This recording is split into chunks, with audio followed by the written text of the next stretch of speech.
Yan, nandito tayo sa SM East Ortigas. Yan. Dito tayo muli gagawa. Yung nakikita nyo na yon. Yon. Yung puro hollow blocks. No. Diyan tayo gagawa. At tayo muli sideline, no? Or electrical naman. Yan. Punta na tayo dun sa entrance. Gusto ko i-share, maulan pa sa area nito, lalo sa area ng Rizal, no? Kaya ingat-ingat po sa bawat isa sa atin, sa bawat mga kapwa manggagawa, no? Sabi nga nila ay bagyo ka lang, workers kami. Ayan. Paano masabi? Good morning, guard. Ayan.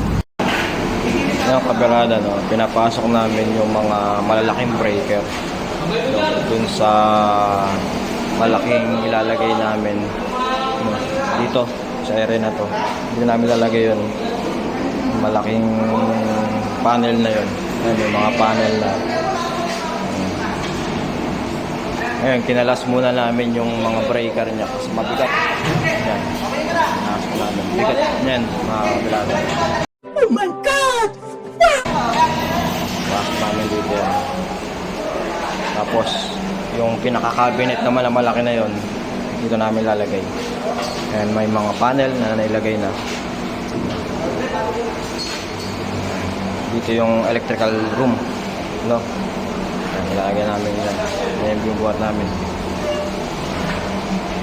Workday muna tayo. Eh mga kaberada, no, pinag-iisipan namin kung paano namin didiskarten ipasok to cabinet na malaki na yan. Kinalas na namin yung ibang laman sa loob niyan, pati yung mga ibang pinto para gumaan. Pero nag-iisipan namin kung paano namin ipapasok yan, no? Para kang nagpapasok ng isang malaking elepante sa isang karayom. Kaya diskarte ang kailangan namin. Ayan mga kasama namin. Yan. No? Pakita ko sa inyo yung papasukan yan para maniwala kayo. Talagang hirap pag-isipa para na kami nagbubuo ng puzzle na ito. Ayun kaberado, no? Dito namin ipapasok sa loob na to. Nag-iisipan namin kung paano yung diskarte, no? Para kang papasok ng sa karayom. Ng elepante sa karayom. No? Ayan, yung pinto na yan. Papasok namin yung malaking cabinet na yun. At ilalagay dyan. Okay, yung mga breaker na ilagay na namin muna dito. Yung tinalas na nabigat yan. Almost 60 kilos. Bigat.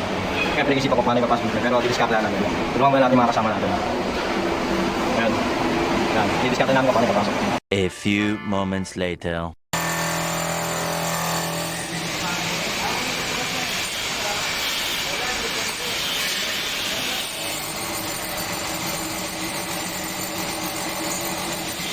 Titingnan namin yung pinto para magkasya yung panel cabinet na yun.